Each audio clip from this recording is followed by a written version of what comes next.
Hello and welcome to the Ice Guys. This is the show that takes you into the world of the National Hockey League. Every game, every day, from a betting perspective. With pro sports handicappers, Ian Cameron, Alex B. Smith, and various guests from the world of hockey and sports betting. And now, here's your host, Ian Cameron.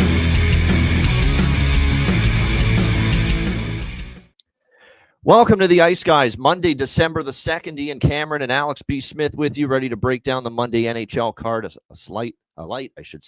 Monday NHL slate, just 3 games on tap. Hopefully everyone's recovered from the weekend, the holiday weekend south of the border, come and gone. I hope you all enjoyed it.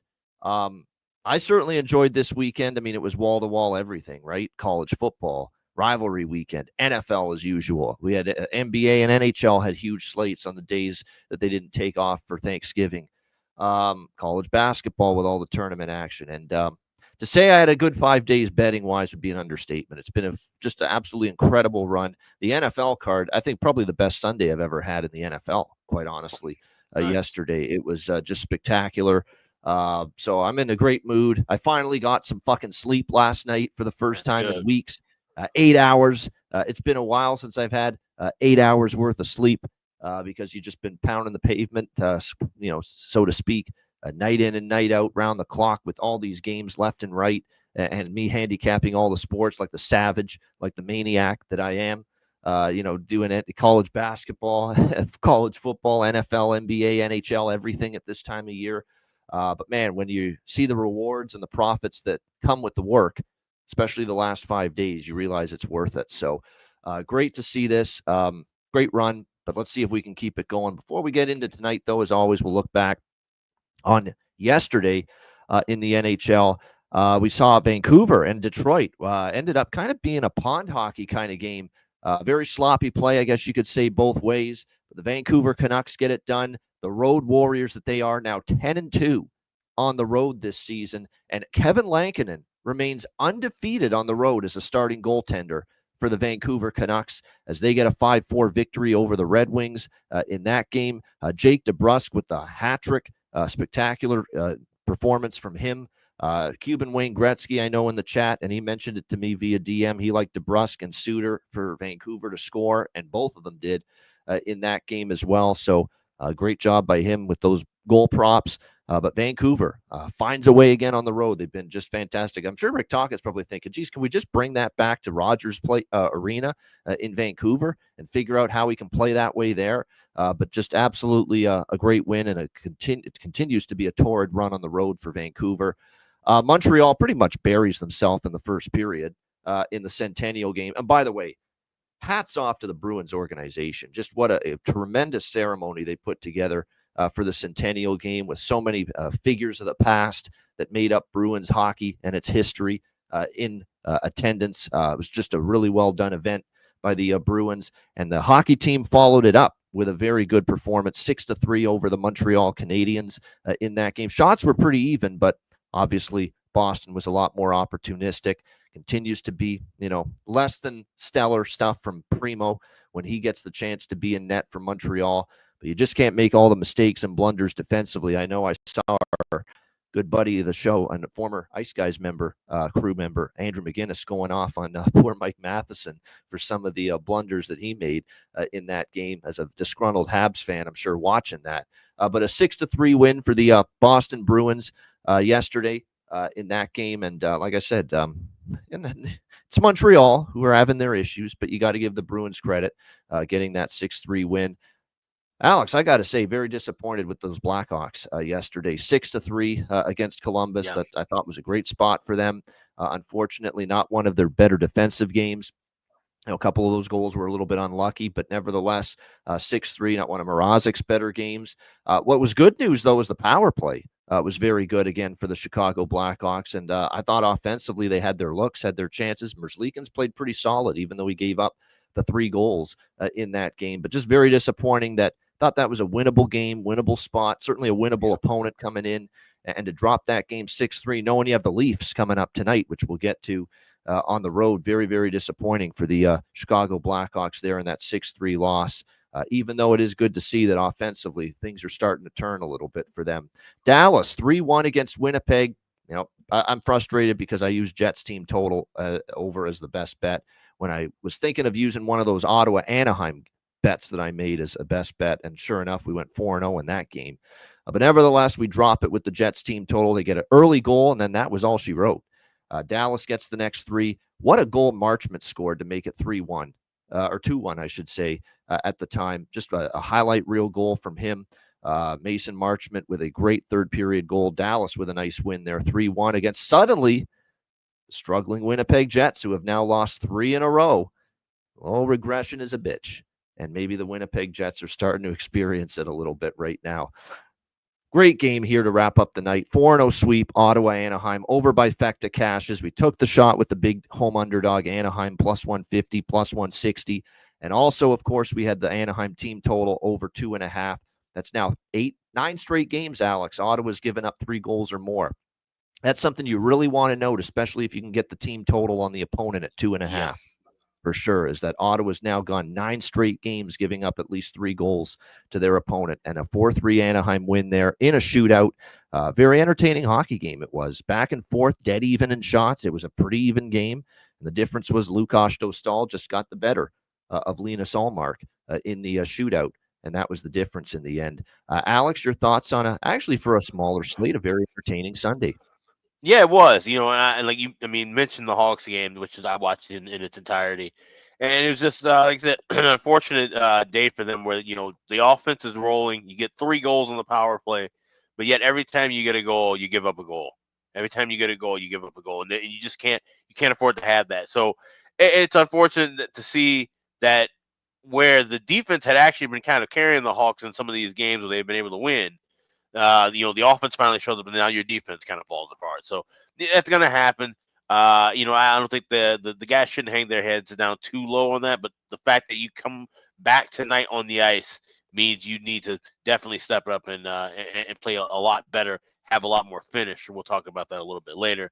That Winnipeg and Dallas game, that was an annoying game for me. I had the draw in that, and it had the pace, right? Like every game you see with these two teams, it has that playoff tightness, that pace that looks like it's going to go, like say the overtime. But they said Winnipeg just, things are starting to kind of settle with this team right now, and Dallas finding ways to win games, getting those late goals. That's been the issue with Dallas, right? Dallas is actually one of in the top 5 of teams to go past regulation over the last 4 seasons.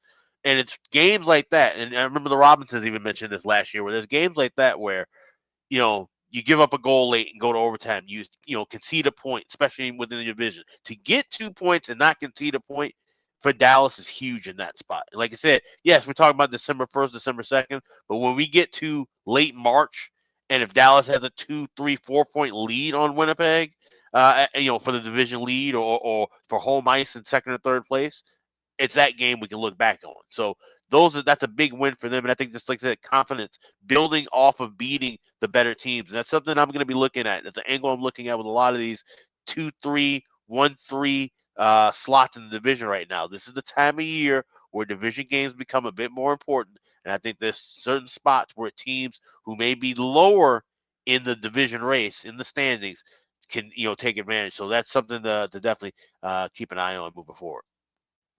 Yeah, no question. And like you're right about that with Dallas. You held the fort at 2-1 there. You put it away, obviously, with the Rope Hintz empty netter.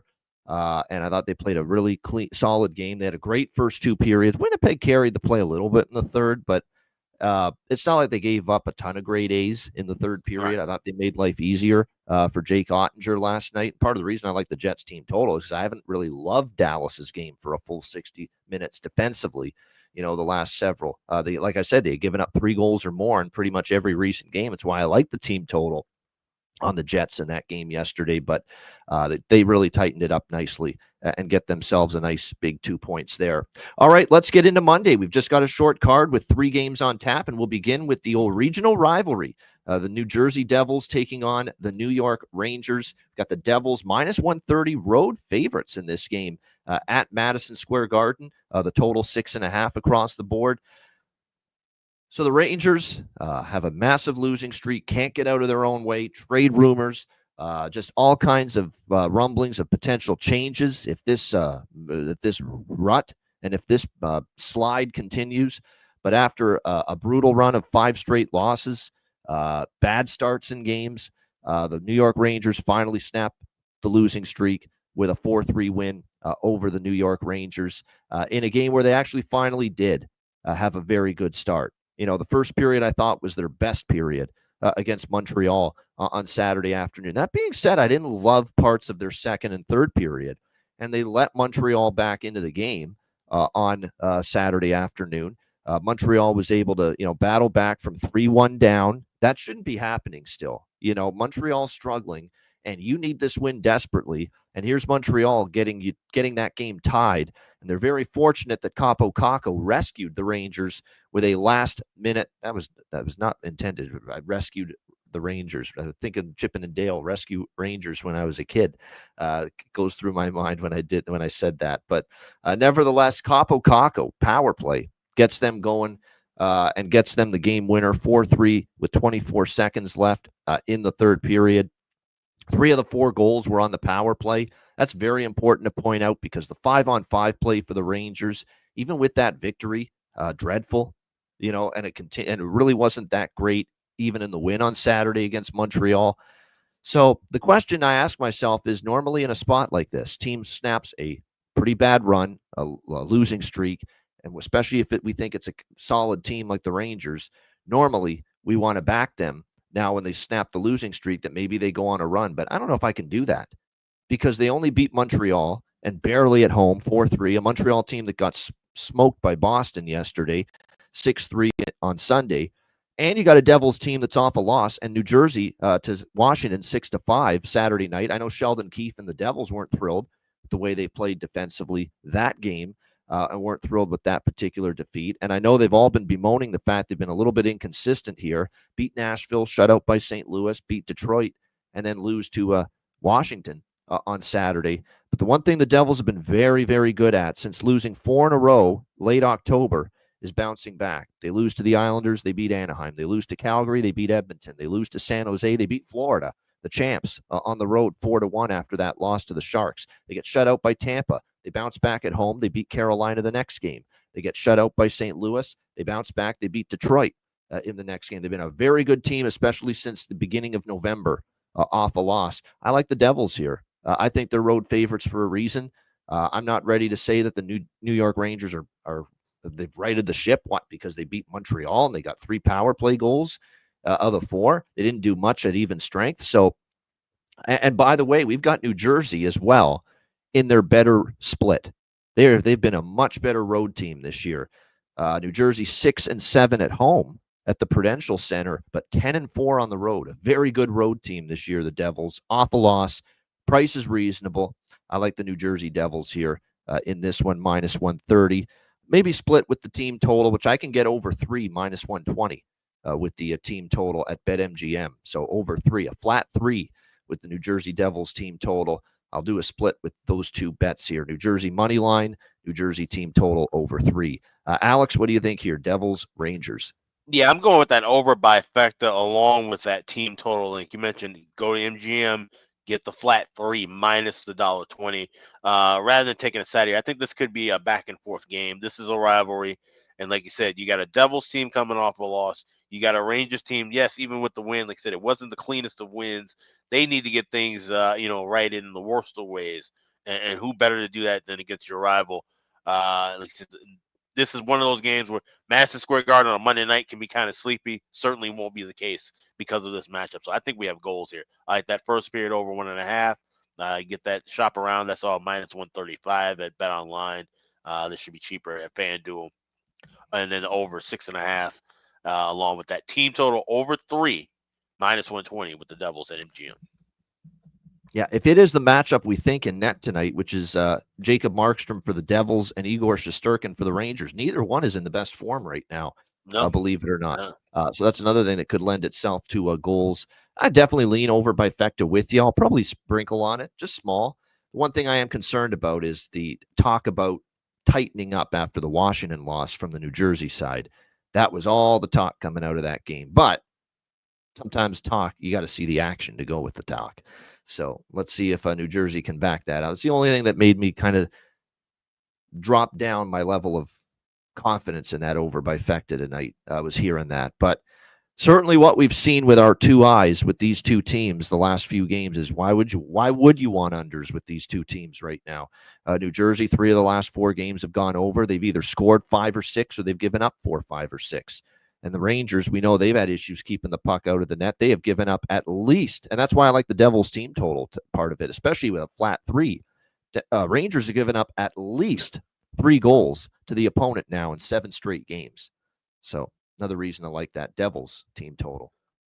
And even though, like I said, they might want to try to play a little bit lower and slower in New Jersey, the fact that, once again, you're battling a team where we see a lot of extracurriculars after the whistle, a lot of cheap shots with these two teams. They have playoff history. There could be a lot of power plays. I hate that they took away our prop that over power play goals. If you have a book that still has that, look for over 1.5 or even over 2 power play goals in the game. I think that could also come through as well.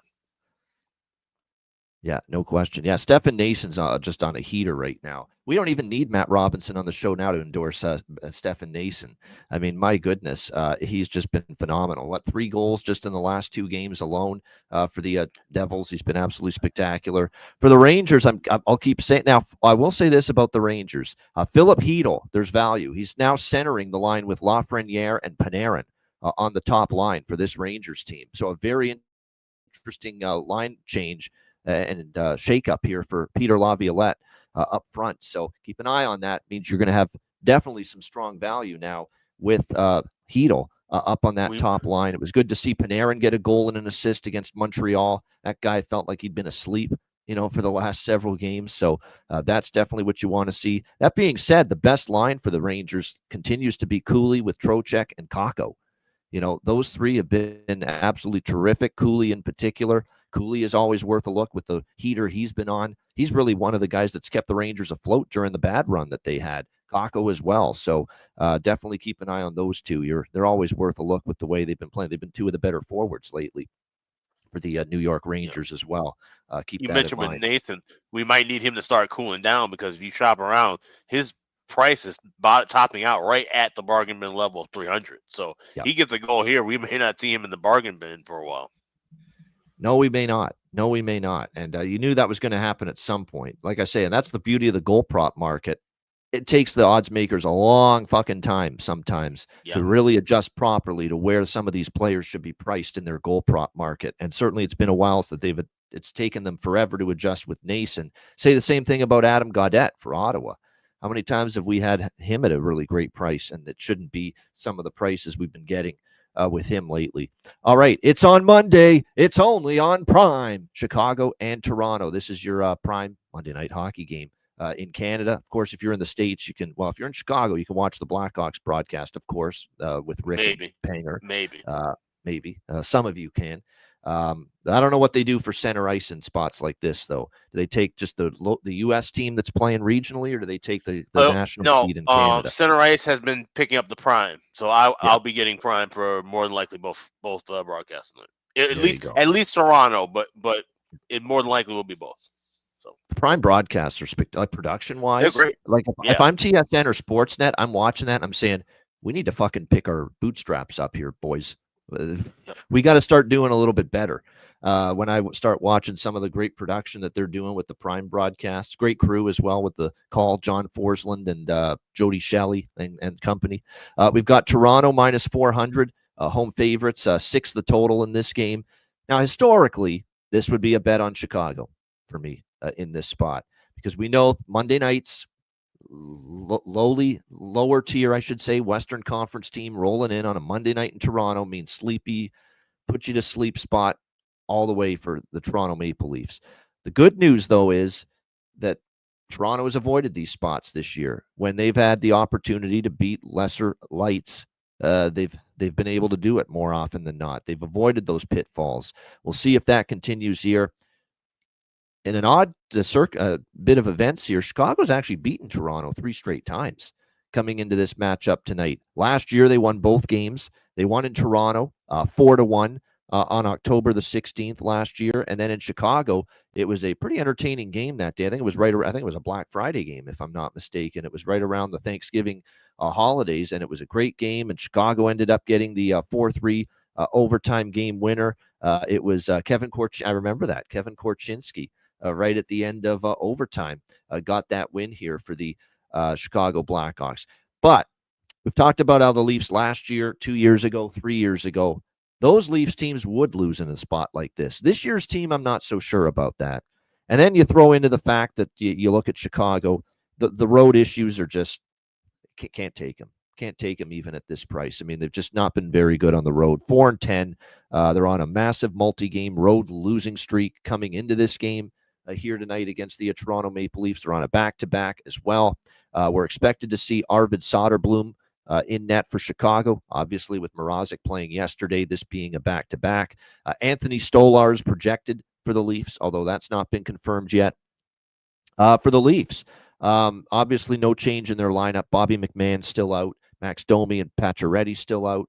Jake McCabe, who was hoping probably to play tonight, facing one of his former teams, he's out for the Leafs. He got injured Saturday night in the win against Tampa Bay, but will not go here tonight in this one. I mean, this is a simple pass for me from a side perspective. I don't want Toronto at this price in this spot, especially with Chicago beating them 3 times in a row. But that was then. This is now. I don't love what I'm seeing from the Blackhawks on the road. Toronto, for the most part this year under Berube, they've avoided these, dead spots, and they've still been able to win these games. I think if you like Chicago, what Melissa's saying might be the better option, just for a little security here. +1.5, and I don't bet many +1.5 puck lines, but you also don't get many +1.5 puck lines at +140, like you do here in this game with Chicago. So I just feel a little safer. Leafs win, but win by 1. I could see that in this particular spot. So this for me, I will sprinkle a little bit on the draw. We did see the game in Chicago last year go to overtime. Just a small sprinkle on the draw. That's really it for me. Total, I think it could go either way. Keep in mind, Soderblom we thought would be an over machine, right? No one scorned Arvid Soderblom more than Alex during his tenure with the Blackhawks. But we have to admit, he has given up just 2 goals or less in 3 of his last 4 starts, and his numbers are really solid despite the 1-4 record.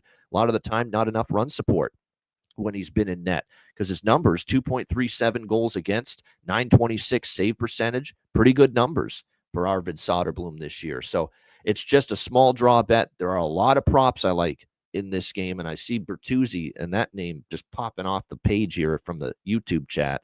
Of course, it's the no-brainer. Goal prop, no question. He's back in Toronto facing his old team. I know he hasn't had the offensive pop that the Blackhawks fans thought he would bring. But boy, if there's one night you think you possibly could see Tyler Bertuzzi step up and score, it certainly would be tonight, in my opinion. Alex, what do you think here, Blackhawks, Leafs? Well, yeah, like you said, it's an interesting game, right? Because Arvid Soderblom, for as bad as he's been in his NHL career, keep in mind this man only has 8 victories still in his NHL career, which spanned over 2.5, almost 3 seasons. 2 of those 8 wins have come against the Toronto Maple Leafs, both of them last year. So obviously that's a fairly strong angle. You have a goalie with 25% of his career victories coming against one team. You would look that way, but even at +330, it's not worth throwing a dart at from a side perspective. Do love the draw here. Shop around at BetMGM. You can get that as high as +475. That's just awfully high for, like I said, a series that has been actually back and forth. 8 of the last 10 meetings have gone over the total. So with a 6 at -$1.05, said Soderblom, I think, can play well here, but that doesn't mean, giving up 3 goals. He did that before he got a victory. So give me the over 6, -105. And then there's props I like. Obviously, we're all looking at those guys that are, coming back to Toronto, Tyler Bertuzzi, TJ Brody. I do have goal props for both of them, but neither one of those guys are my bargain bin play. I have a bargain bin play that's separate with this game. No doubt. Blackhawks did go to overtime recently on the road in Philadelphia, so that was a couple of road games ago. So I do think there's legit overtime potential here in this game. And I like Rich what H, you're Goose right. did. Yeah. I was saying Goose had a thing in there too where he bet a third on Hawks money line, Hawks to go to game go to OT, game to go to shootout. So Yeah. if you have a book that has that option, that might be the night where it's worth looking into. This is going to be interesting because this is where you find out if the Leafs have taken a step forward of maturity and growth. Because this is last year or 2-3 years ago in the Keefe era, this would be slam dunk. I'd be not hammering Chicago, but I'd absolutely be on Chicago at last year, 2 years ago version of the Toronto Maple Leafs. But this year, like I said, they have taken care of business against the lesser teams at home consistently, especially the Western Conference teams where it's easy to be not as up for those games. But this is going to be a challenge still for the Leafs because, as Rich H says in the chat, that's 2 monster games they just played in Florida against the Panthers and Lightning. You have history with both of those teams, playoff history. You don't like them. Those are the 2 teams you're battling for first with in the Atlantic Division. And now you got to play this game. So this is that test of that maturity, that growth. Don't have a fucking letdown. Don't have a flat spot. Don't have a game where you don't show up. Because if you show up, you're winning. You're better. But again, that's the big question going into tonight. Yeah, Toronto should win this game 7-4. But we know more often than not, there are times where they lay eggs in this spot. And like I said, if this is an exhale moment off of 2 big division games, and like I said, but the Hawks getting their offense rolling, they can't. You'll know early. You'll know early in this contest who's going to win this game. I feel like, and that I'm not saying reflect on the scoreboard. You'll know by who's dictating the pace the first 10 minutes of play, who's going to end up getting the 2 points out of this contest. Yeah, no question. That's good. You're going to tell right away. You're absolutely right. First 5 minutes, first 10 minutes, you're going to know if the Leafs are engaged. You're going to know right away. Are the Leafs engaged? Are they locked in? Are they carrying the play, or are they just letting Chicago just pepper them, early in that hockey game, and Stolarz has to bail them out? If that's the case, it's like, uh-oh, it's going to be one of those nights again, hearkening back to last year and 2 years ago. Put the crowd to sleep. You can hear a pin drop in that Scotiabank Arena, and yeah, you'll tell right away, very quickly in this game. If it's going to be another one of those nights where the Leafs have a hornet's nest on their hands against a team that most times they should beat. So that's definitely something. TJ Brody, Tyler Bertuzzi, Nick Foligno, all these guys, former Leafs, now playing for the Chicago Blackhawks. They're all worth a look tonight. I like Bedard too. I think Bedard goal, or at least try the 2 points because he's factoring in on so much right now. Clearly the confidence is coming back for Connor Bedard. And look, the Vancouver game, he did not play well, and that was shocking back home. But I still think when he gets to play in a Canadian market and a Canadian city, Toronto, Montreal, Ottawa, Calgary, you name it, he's still going to want to put his best foot forward. And unlike the Vancouver game earlier this year in Vancouver, Alex, he had no confidence at that time. He was really struggling with his game. But you can see it's starting to come back. And for that reason, the excitement of playing in a Canadian city tonight, I could see him making an impact. Definitely. And here's the thing. When you have these giant 300, minus 300, minus 400 favorites, shop around, you'll find some great value with goal scoring props. For example, at FanDuel right now, every Blackhawk is in bargain bin range. Even Connor Bedard, he was plus 320 this morning. I don't know if that might have changed. He might be right on the line at plus 300.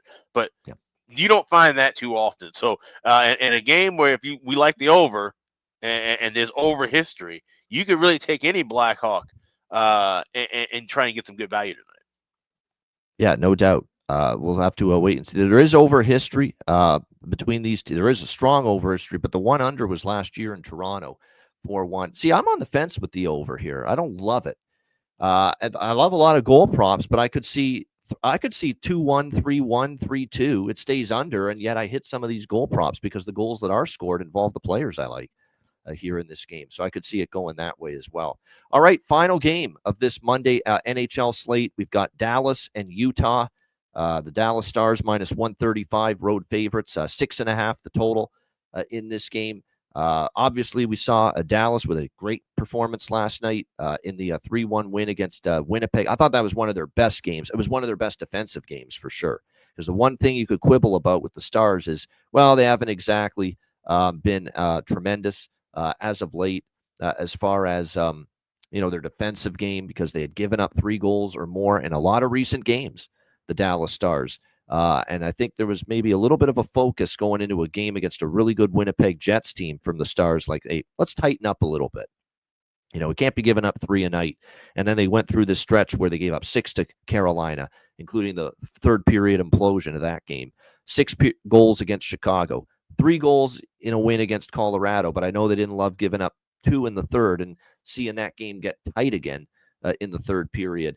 And then, of course, you saw the game last night, 3-1, with the much better defensive effort, I thought, against the Utah Hockey Club. As far as this game goes, we've got, obviously, a situation here for Utah where they're off this just shocking performance, quite honestly. I mean, certainly it wasn't a great spot for Vegas on Saturday night against the Utah Hockey Club, but for Utah to go to Vegas and just dummy the Golden Knights 6-0, that definitely was an eyebrow raiser for sure. After a heartbreaking loss in overtime the other night against Edmonton, the previous night, where I thought they deserved a better fate. I thought they played pretty well against the Oilers, but they end up losing in overtime. How about Jackson Stauber as well, getting the shutout for the Utah Hockey Club in that 6-0 win? 29 shots faced.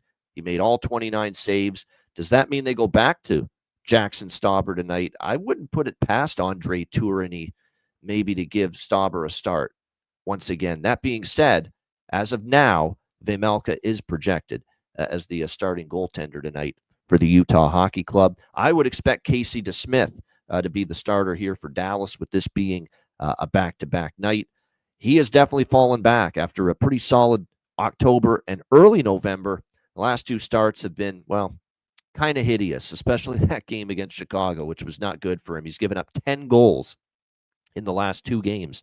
And those came against the Ducks and the Blackhawks, by the way. Not two of the better teams in the NHL. So if it is Casey DeSmith, I am a little bit concerned. I'm interested in an over by Fecta here. If we get DeSmith for Dallas, and I don't think it's going to matter who's in net for Utah, because even if it is Stauber, and you think, wow, he's coming off a shutout, beware. Vegas was flat as a you-know-what the other night. I watched that game. They were flat as a you-know-what the other night against the Utah Hockey Club. This is going to be a lot tougher challenge, in my opinion, for Jackson Stauber if he gets the start. If it's Vejmelka, he's obviously been very good lately, but he did finally give up a 4-goal performance in the last game against Edmonton when he got the start there in that game. I just feel like we could be looking at a higher scoring affair, especially if the goaltending matchup plays out like it may, in my opinion. So as of right now, I haven't locked anything in yet. I'm waiting for the lineups. I'm waiting for the goalie confirmations, but I definitely have the over by Fecta circled here in this game with Dallas and Utah. Alex, what do you think here? Dallas Stars, Utah Hockey Club. Yeah, I'm on this first period over, and both teams to score in the first period. I laid 135 with the first period over, and I got plus 160 with that BTTS. Dallas 7-0 now to the first period over. Let them get hot. We know what they did last year. That's true. Utah, regardless of who they have in net, I could definitely see where they could push the pace early and also give up a goal. So liking both of the first period looks. We'll more than likely try to grab a little bit of a live over in game to see if I can try and wait a minute or two and try and catch a better price. Yeah, I am with you there. I think the first period over is definitely what I'm looking for. By the way, we do want to mention with Dallas, Logan Stankoven might be back tonight. He's missed the last two games, lower body injury for the Dallas Stars, sat out the Colorado and the Winnipeg games over the weekend, but there is a chance we get him back in the lineup tonight for the Dallas Stars, which would certainly be a welcome case. I mean, for Dallas, the prop options are obvious, right? It's Marchment, Duchesne, Sagan, and Marchment in particular. Boy, oh boy, is he playing well for this hockey team right now. 4 goals in the last 4 games, 3 goals in the last 2, including just a spectacular, dazzling goal in the third period last night against the Winnipeg Jets. Very impressed with him. No, it's not a system play, Robert. Utah won. We're talking about shutout loss, not shutout win. The system play is only for a shutout. I still like the overs in this game, but it's not quote-unquote system play that we're talking about. Vegas tomorrow would be a system play. Vegas would be a system play tomorrow, yeah.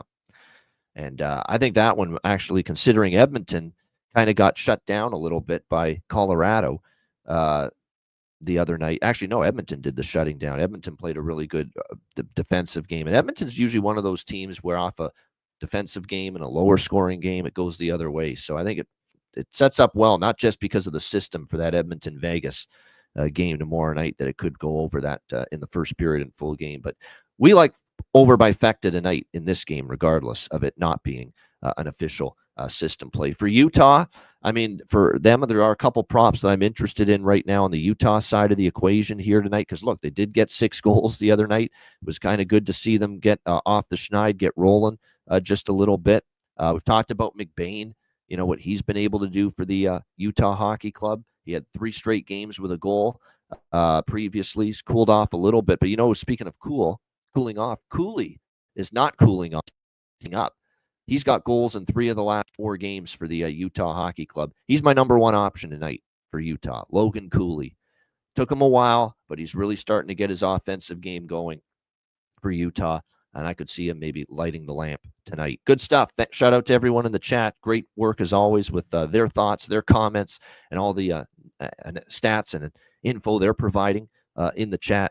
Hit the like button. We appreciate it very much, just like we appreciate all our great Patreon members at patreon.com/iceguys, just $10 per month. Again, we thank you very much. Again, bonus content, goalie charts, totals charts. We've got some player suite stuff coming very soon as well on the Patreon page, as well as, of course, our daily betting card. The betting cards have been great. I mean, anyone that's a Patreon member knows how good the betting card results have been the last several days on the Patreon page. Sides, totals, player props posted each and every single day throughout the NHL season on the Patreon page, patreon.com/iceguys. And again, your $10 per month subscription goes a long way to supporting the show and keeping us going long term. So make sure you sign up, $10 per month, patreon.com/iceguys, just $10 per month. And yes, good point by Robert in the chat about Wyatt Johnston. We know we've been waiting patiently for him to get rolling. He scored last night,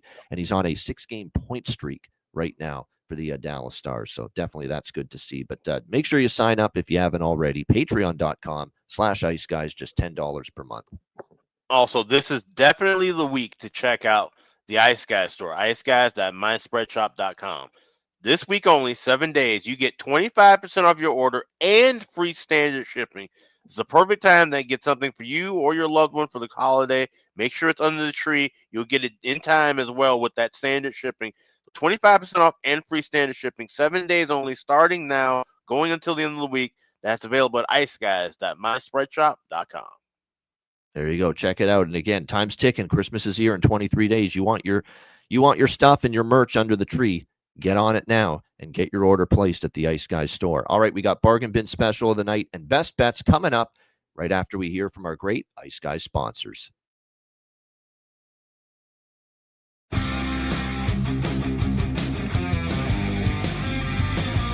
Support for the Ice Guys podcast is provided by Boston Hemp Incorporated, Manscaped, Power Play Sportsman, Raise Your Game, Tailgater Social, and a big thank you to all that subscribe to the Ice Guys Patreon page.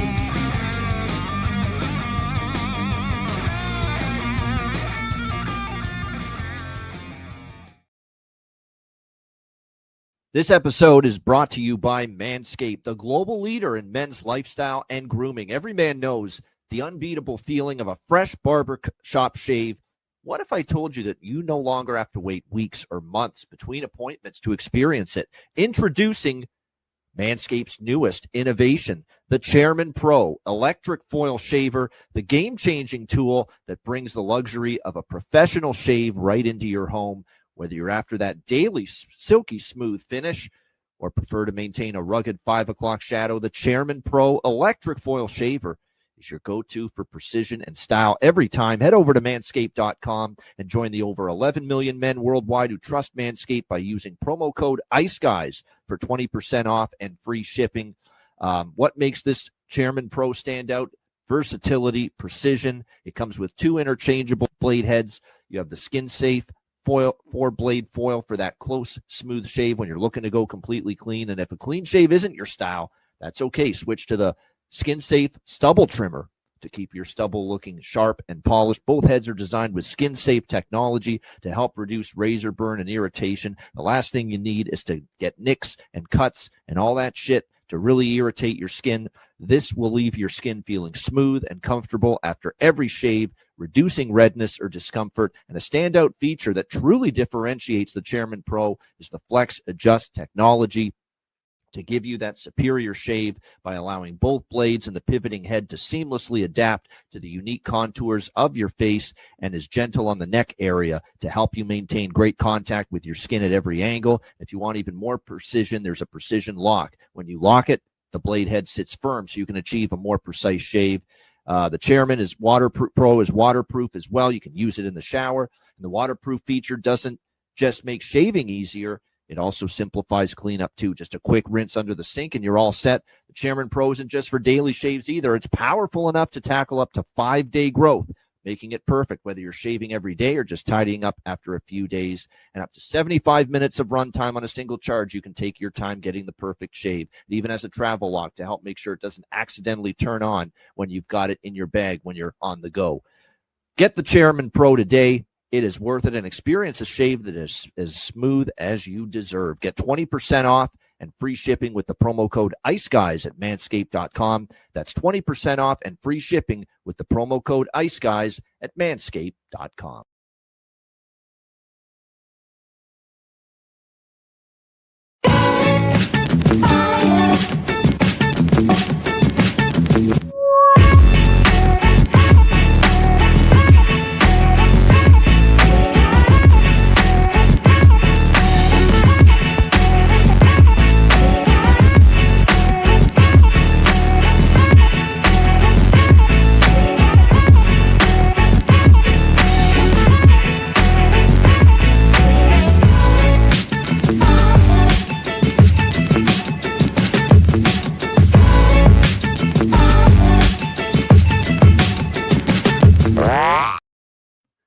All right, shout out to all our great sponsors, Manscaped Monday, and of course it's Solid Fire Monday, courtesy of Boston Hemp Inc. Get 20% off all orders using the promo code IceGuys at bostonhempinc.com. All right, bargain bin special of the night.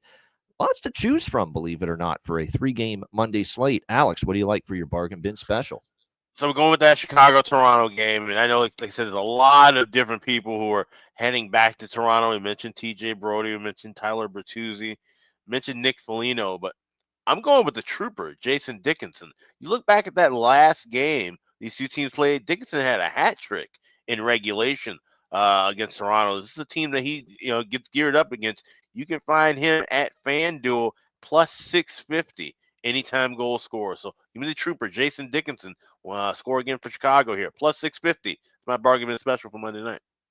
1 for the money, 2 for the show, 3 for the lady on the radio.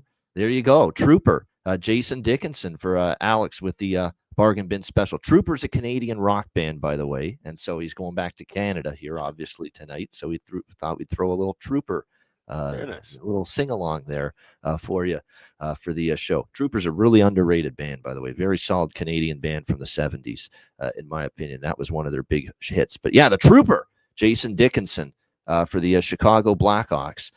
For Alex B. Smith with his bargain bin special of the night.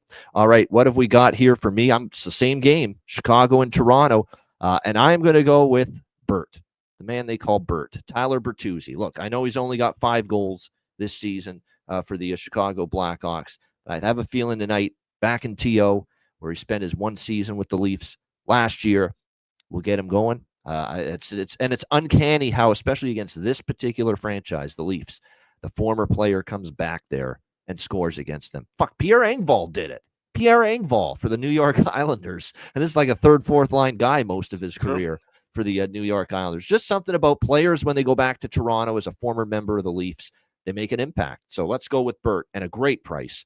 Tyler Bertuzzi plus 490 at FanDuel for Tyler Bertuzzi for my bargain bin special of the night. All right, best bets. Alex, what do you like for best bet? Head out to Salt Lake City. We go with that Dallas, Utah first period over 1.5. We get that minus 135 at Caesars, minus 135 also available at Bet Online. A little bit of a steep price, but I do like it enough. You can play it now, or you can wait a little bit in game. But that is my best bet. Dallas, Utah first period over for Monday. All right, Dallas, Utah first period over. 1.5 here. Best bet for Alex B. Smith in that game. My best bet here for this Saturday, for this Monday, I should say, NHL slate. We're going to go to, I'm going to go with I'm determining whether I want to do the money line or I want to do the team total with New Jersey. And I'm going to go team total. I like that just because the Rangers, their offense, could they score a bunch tonight? Possibly. But I do think Devils off a loss, we're going to see them want to bounce back strong. I like the money line too, but the fact that we're able again to get the New Jersey Devils team total over 3 at minus 130 is definitely something I like. So we're going to go with a flat 3, New Jersey Devils over 3 minus 130. That is going to be my best bet. New Jersey Devils team total over 3 minus 130. Best bet for this Monday NHL slate. Shout out to everyone in the chat. Hit the like button on the way out. We appreciate it very much. And I said, looking forward to a big card tomorrow on Tuesday. A lot of interesting spots and good opportunities. So looking forward to being back with you tomorrow on Tuesday at 2 p.m. Eastern. Reminder, the Ice Guys is live 7 days a week, Tuesday to Friday, 2 p.m. Eastern, Saturday, Sunday, Monday, noon Eastern. If you can't watch the show live, download the Ice Guys podcast in audio form on all major podcast platforms. For Alex B. Smith, I'm Ian Cameron. Have a great Monday night. Enjoy the games and good luck. And we'll be back with you tomorrow on Tuesday for another edition of the Ice Guys.